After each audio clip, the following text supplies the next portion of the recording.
The leader of the Conservative Party, Pierre Poilievre, again in BC today, appealing for a carbon tax carve-out that's awaiting a crucial Senate vote. It's a Tory private member's bill to exempt some farming fuels from the carbon tax. The bill passed the House of Commons all the way back in March. But remember, the government recently drew a red line on carbon tax carve-out, saying there would be no others after their decision to offer 3 years of relief for home heating fuel, an exemption that primarily benefits Atlantic Canada. Let's bring back the front bench on this. Dan Moulton, Shakir Chambers, Guratan Singh, and Laura Stone. Laura, I'll start with you. This is shaping up to be a kind of interesting, there's lots of other intricacies about amendments and stuff that have gone down, but how do you anticipate this one plays out? I imagine the Liberals do not want to see another carve-out come to fruition.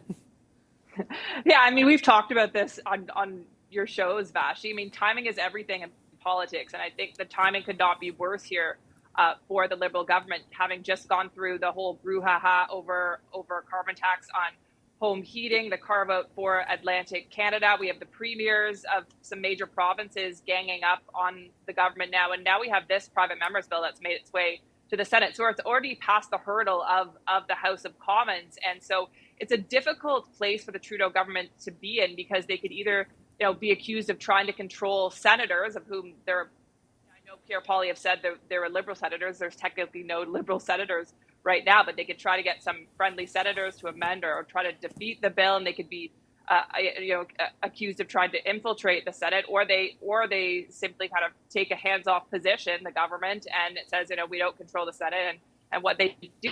But if this does indeed pass, I think it is bad news for the Trudeau government, because it's just another element of chipping away at one of their signature environmental policies, which is the carbon tax. And so I don't know that they're sort of caught between a rock and a hard place here. And I don't know that there was any great outcome for the Trudeau government from this bill, either passing or not.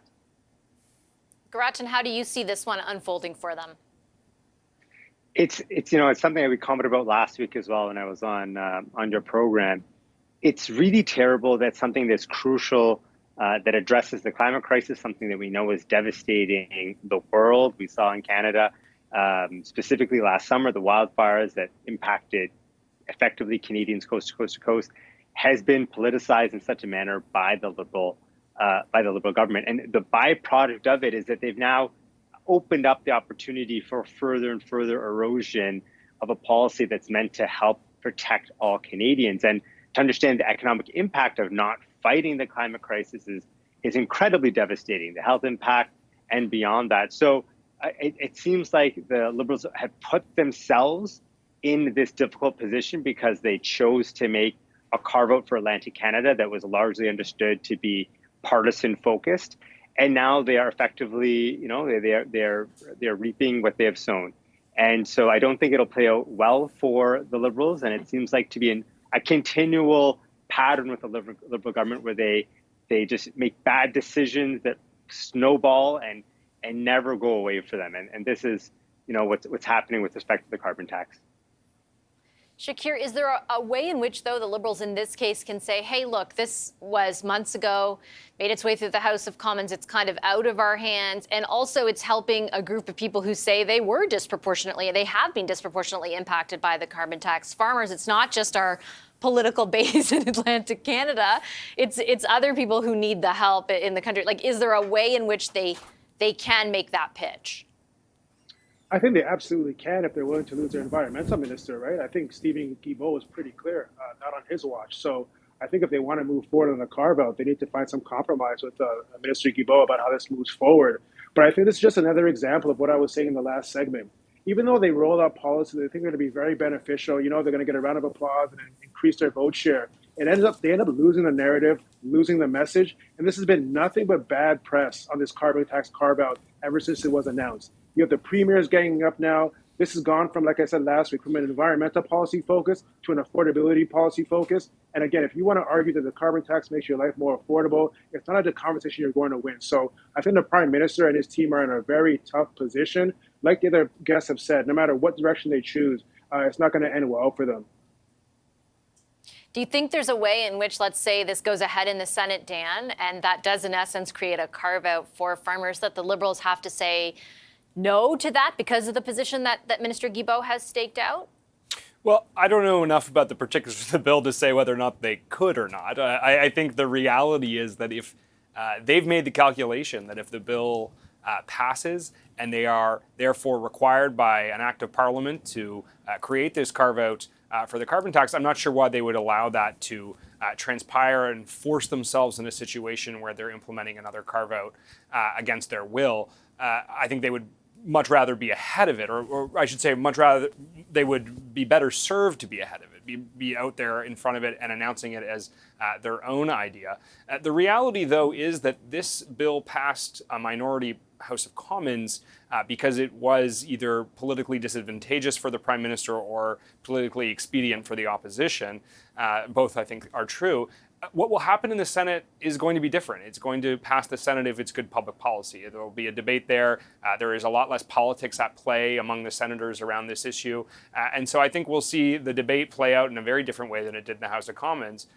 But to the point, Vassy, you asked the question, at the outset, if the Liberals think this is going to pass, I think they need to get ahead of it before they're being forced into something they don't want to be doing. It'll be interesting to see, Laura, if they're able to, because you heard in the clip we played from Pierre Poilievre that the Tories plan to make like a specific campaign, it almost sounds like, around this one bill and this one issue, which again, kind of to Shakir's earlier point, keeps the Liberals on the defense. I think that's just it. I think the trouble is that Pierre Poilievre is driving the agenda again, and this is not what the Liberal government wants, obviously, and I think the Conservatives have had much success in kind of shaping the narrative around this issue.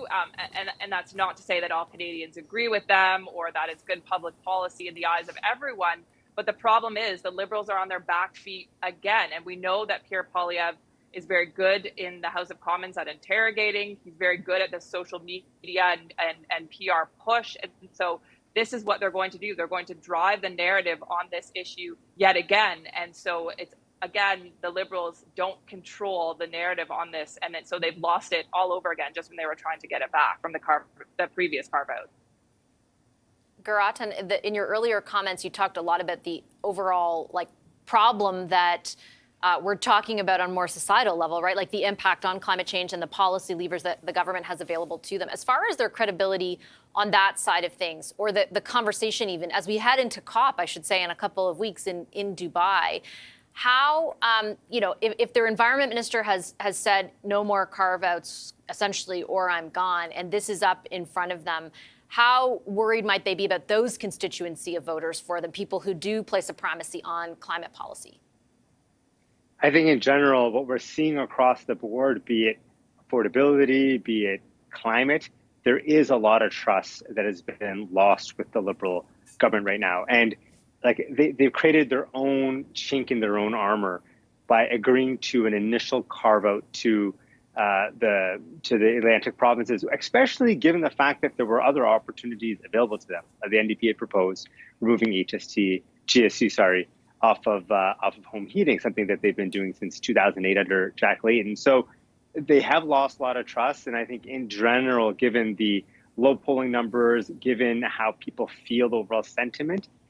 What's happened is because this issue of carbon tax and environment has been so forefront to the Liberals and they've not fulfilled their obligations there, what it does, it opens up a lot of further distrust of these kind of policies and ultimately hurts the climate movement as a whole. And that's what I find really troubling about how poorly the Liberals have managed this issue. It ultimately erodes trust on an issue that is crucial to the survival of all Canadians and everyone in this world, frankly.